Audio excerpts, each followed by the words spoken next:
चार गवाया हंड कै चार गवाया सम, लेखा रब मंगेसिया तू आहो केड़े कम। बई तू अपनी जिंदगी इस तरह गुजार ली,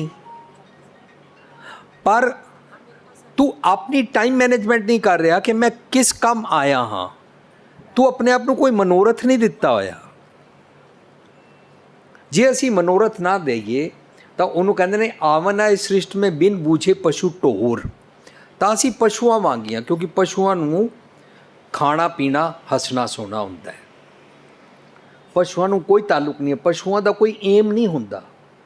असी जे गुरुद्वारे भी आ रहे हैं, असी बाणी भी पढ़ रहे हैं, और बाणी पढ़ के गुरुद्वारे आके मत्था टेक के उस तो बाद असी सेम रूटीन ही रहिंदे हां।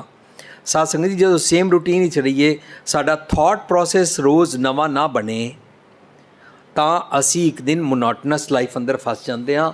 ਸਾਡਾ ਸੋਚਣੀ ਦਾ ਢੰਗ ਪੁਰਾਣਾ ਹੋ ਜਾਂਦਾ ਹੈ ਔਰ ਸਾਨੂੰ ਜੀਣ ਦਾ ਸਵਾਦ ਨਹੀਂ ਆਉਂਦਾ। ਇਸ ਕਰਕੇ ਜਿਉਂ-ਜਿਉਂ ਸਾਡੀ ਉਮਰ ਵੱਧਦੀ ਹੈ ਤਿਉਂ-ਤਿਉਂ ਸਾਡੀ ਹੈਪੀਨੈਸ ਘਟਦੀ ਜਾਂਦੀ ਹੈ ਔਰ ਅਸੀਂ ਡੇ ਬਾਈ ਡੇ ਡਿਪਰੈਸ਼ਨ ਹੀ ਜਾਣਾ ਸ਼ੁਰੂ ਹੋ ਜਾਂਦੇ ਹਾਂ। ਸਾਡਾ ਮੂੰਹ ਚਿਹਰਾ ਲਟਕ ਜਾਂਦਾ ਹੈ, ਅਸੀਂ ਉਦਾਸ ਹੋ ਜਾਂਦੇ ਹਾਂ, ਕਿਉਂਕਿ ਅਸੀਂ ਖੇੜੇ ਵਾਲੀ ਨਾਨਕ ਭਗਤਾਂ ਸਦਾ ਵਿਗਾਸ ਵਾਲੀ ਕੋਈ ਮਤ ਸੋਚੀ ਨਹੀਂ, ਕੋਈ ਆਪਣੇ ਆਪ ਨੂੰ ਏਮ ਦਿੱਤਾ ਹੀ ਨਹੀਂ। ਸੋ ਮੇਰੀ ਬੇਨਤੀ ਹੈ ਕਿ ਅਸੀਂ ਉਹ ਟਾਈਮ ਮੈਨੇਜਮੈਂਟ ਦੀ ਤੁਸੀਂ ਆਸਾ ਕੀ ਵਾਰ ਵਿੱਚ ਸੁਣਦੇ ਹੋ। ਆਸਾ ਕੀ ਵਾਰ ਵਿੱਚ ਅਸੀਂ ਪੜ੍ਹਦੇ ਹਾਂ, ਨਾਉ ਤੇਰਾ ਨਿਰੰਕਾਰ ਹੈ, ਨਾ ਇਹ ਲਏ ਨਰਕ ਨਾ ਜਾਈਏ। ਨਾਉ ਤੇਰਾ ਨਿਰੰਕਾਰ ਹੈ। ਤੁਹਾਡੀ ਜਿਹੜੀ ਵਿਜ਼ਡਮ ਹੈ ਨਾ, ਉਹ ਸੁਮਤ ਬਖਸ਼ਦੀ ਹੈ। ਸੁਮਤ ਜਦੋਂ ਮਿਲ ਜਾਂਦੀ ਹੈ ਤਾਂ ਉਸ ਤੋਂ ਬਾਅਦ ਮਨੁੱਖ ਨਰਕੀ ਜੀਵਨ ਵਿੱਚ ਨਹੀਂ ਪੈਂਦਾ ਹੈ। ਸਾਧ ਸੰਗਤ ਜੀ, ਸਾਡੇ ਨਾਲ ਬੜੀ ਵਿਡੰਬਨਾ ਹੋ ਗਈ, ਬੜੀ ਤਰਾਸਦੀ ਹੋ ਗਈ। We are misguided. ਜਦੋਂ ਕਦੇ ਵੀ ਕਿਸੇ ਦੀ ਡੈਥ ਹੁੰਦੀ ਹੈ ਤਾਂ ਡੈਥ ਤੋਂ ਬਾਅਦ ਕਿਹਾ ਜਾਂਦਾ ਗੁਰਪੁਰਵਾਸੀ, ਸਵਰਗਵਾਸੀ, ਪਰਲੋਕ ਸਿਧਾਰ ਗਏ।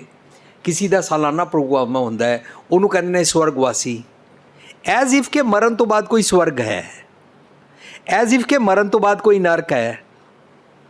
ਗੁਰਮਤ ਕਹਿੰਦੀ ਹੈ ਸੁਰਗ ਬਾਸ ਨਾ ਬਾਛੀਐ, ਡਰੀਏ ਨਾ ਨਰਕ ਨਿਵਾਸ ਹੋਣਾ ਐਸੋ ਹੋਏਗੋ ਮਨ ਨਾ ਕੀਚੇ ਆਸ। ਰਾਦਰ ਗੁਰਮਤ ਸਵਰਗ ਨਰਕ ਦੀ ਗੱਲ ਹੀ ਨਹੀਂ ਕਰਦੀ, ਕਹਿੰਦੀ ਹੈ ਸੁਰਗ ਨਰਕ ਤੇ ਮੈਂ ਰਿਓ ਸੰਤਨ ਕੈ ਪ੍ਰਸਾਦ। ਮੈਨੂੰ ਸਵਰਗ ਨਰਕ ਦਾ ਕੋਈ ਲੈਣਾ ਦੇਣਾ ਨਹੀਂ ਹੈ। ਕਿਉਂ? ਕਿਉਂਕਿ ਗੁਰਮਤ ਪ੍ਰੈਜ਼ੈਂਟ ਲਾਈਫ ਨੂੰ ਠੀਕ ਕਰਦੀ ਹੈ ਔਰ ਸਾਇੰਸ ਵੀ ਨਹੀਂ ਮੰਨਦੀ, ਗੁਰਮਤ ਵੀ ਨਹੀਂ ਮੰਨਦੀ ਕਿ ਮਰਨ ਤੋਂ ਬਾਅਦ ਕੀ ਹੈ। ਪਰ ਅਸੀਂ ਬੜੇ ਸਾਰੇ ਪਰਲੋਕਵਾਸੀ, ਗੁਰਪੁਰਵਾਸੀ, ਸਵਰਗਵਾਸੀ ਵਰਗੇ ਲਫ਼ਜ਼ ਗੁਰਦੁਆਰੇ ਵਿੱਚ ਗੁਰੂ ਗ੍ਰੰਥ ਸਾਹਿਬ ਦੇ ਸਾਹਮਣੇ ਖੜੇ ਹੋ ਕੇ ਯੂਜ਼ ਕਰਦੇ ਹਾਂ। ਜਦੋਂ ਕਿਸੇ ਦੀ ਡੈਥ ਹੋ ਜਾਂਦੀ ਹੈ, ਅਸੀਂ ਅਰਦਾਸ ਕਰਦੇ ਹਾਂ ਇਹਨਾਂ ਨੂੰ ਚਰਨਾਂ 'ਚ ਨਿਵਾਸ ਬਖਸ਼ਣਾ। ਸਾਧ ਸੰਗਤ ਜੀ, ਕਿਤਨੇ ਅਫਸੋਸ ਦੀ ਗੱਲ ਹੈ। ਗੁਰਬਾਣੀ 'ਚ ਮੈਨੂੰ ਸਿਖਾ ਰਹੇ ਨੇ ਜੀਂਦੇ ਜੀ ਮਾਈ ਚਰਨ ਗੁਰ ਮੀਠੇ। ਜੀਂਦੇ ਜੀ ਮੈਨੂੰ ਸਿਖਾ ਰਹੇ ਨੇ ਚਰਨ ਚਲੋ ਮਾਰਗ ਗੋਬਿੰਦ। ਮੈਂ ਜ਼ਿੰਦਗੀ ਭਰ ਤੇ ਆਪਣੇ ਆਪ ਨੂੰ ਸਵਾਰਿਆ ਨਹੀਂ, ਸਤਿਗੁਰ ਦੇ ਦੱਸੇ ਨਕਸ਼ੇ ਕਦਮ ਤੇ ਟੁਰਿਆ ਨਹੀਂ। ਮਰਨ ਤੋਂ ਬਾਅਦ ਚਰਨਾਂ 'ਚ ਨਿਵਾਸ ਕਿਸ ਹੋਇਆ? ਕਿਹੜੀ ਜਗ੍ਹਾ ਨੇ ਚਰਨ? ਕੋਈ ਗੁਰੂ ਜੀ ਮਰਨ ਤੋਂ ਬਾਅਦ ਅਸਮਾਨ ਤੇ ਤਾਂ ਬੈਠੇ ਨਹੀਂ ਹੋਏ। ਇਹ ਗੱਲਾਂ ਸਾਡੇ ਨਾਲ ਕੋਈ ਸਾਂਝ ਵੀ ਨਹੀਂ ਕਰਦਾ। ਗੁਰਮਤ ਅਨੁਸਾਰ ਜਦੋਂ ਅਸੀਂ ਆਪਣੇ ਥਾਟ ਪ੍ਰੋਸੈਸ ਵਿੱਚ ਨੈਗੇਟਿਵ ਸੋਚਦੇ ਹਾਂ, ਉਸੇ ਵੇਲੇ ਅਸੀਂ ਨਰਕ ਵਿੱਚ ਪੈ ਜਾਂਦੇ ਹਾਂ। ਜਦੋਂ ਹੀ ਨੈਗੇਟਿਵ ਸੋਚਿਆ, ਫੋਰ ਐਗਜ਼ਾਮਪਲ ਅਸੀਂ ਸ਼ਬਦ ਪੜ੍ਹਦੇ ਹਾਂ, ਹੇ ਕਾਮੰ ਨਰਕ ਵਿਸ਼ਰਾਮੰ। ਮੈਂ ਜਿਉਂ ਹੀ ਕਾਮੀ ਹੋਇਆ, ਕਾਮਨਾ ਆਈ ਮੈਨੂੰ ਔਰ ਮੈਂ ਉਸ ਵੇਲੇ ਨਰਕ ਵਿੱਚ ਪੈ ਗਿਆ। वो जोनी प्रमावना है। मैं हुण इंसान जून वाला तो कोई काम करांगा ही नहीं, होर दूसरिया जूना वाले काम करांगा। एक घड़ी ना मिलते तो कल जुग होता, मेरे कल हो जाती है, मैं अपसैट हो जाता। साडे सारियां दे घरां विच तुसीं देखो, साडे असीं अपने बेटे नूं पालदे हां, पढ़ाते हाँ, वारिस समझते हाँ, सोचते हाँ साडी जमीन जायदाद बिजनेस विच बैठेगा। वो पढ़ के वड्डा होया, उहदी पत्नी आई, पत्नी दे नाल साडी माँ दी नहीं बनी। उन्हें मैं नहीं कह रहा कि सस रौंग है कि नूं रौंग है, पर उस तो बाद साडा सारा वसिया वसाया घर नरक बन गया। ਪਿਓ ਪੁੱਤਰ ਦੀ ਨਹੀਂ ਬਣਦੀ, ਪਲ ਪਲ ਘਰ ਵਿੱਚ ਨਰਕ ਬਣਿਆ ਰਹਿੰਦਾ ਹੈ।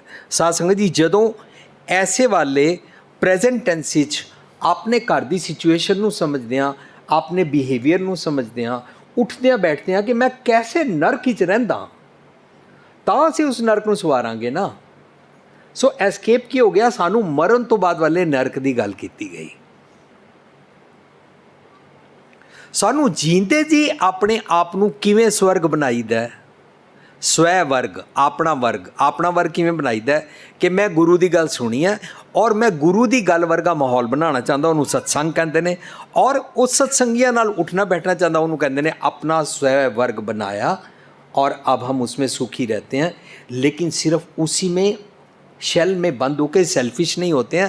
अब ये बाकी दुनिया का स्वर्ग बनाने के लिए हमारी ज़िंदगी का एम हो गया। जिन्हां दा एम नहीं होंदा उन्हां नूं वरी सतांदी है, जिन्हां दा एम नहीं होंदा उन्हां नूं चिंता सतांदी है, जिन्हां दा एम नहीं होंदा उन्हां नूं दिन रात डर सतांदा है, जिन्हां दा एम नहीं होंदा उन्हां नूं डिप्रैशन सतांदा है, जिन्हां दा एम नहीं होंदा वो शिज़ोफ्रेनी हो जाते हैं, वो सैल्फिश हो जाते हैं, वो अग्रैसिव हो जाते हैं, वो सुसाइड तक पहुँच जाते हैं। सो इहदा मतलब की होया, जे सतगुर दी मत लै लईए तां अपने जीवन दा एम बनाना आंदा है।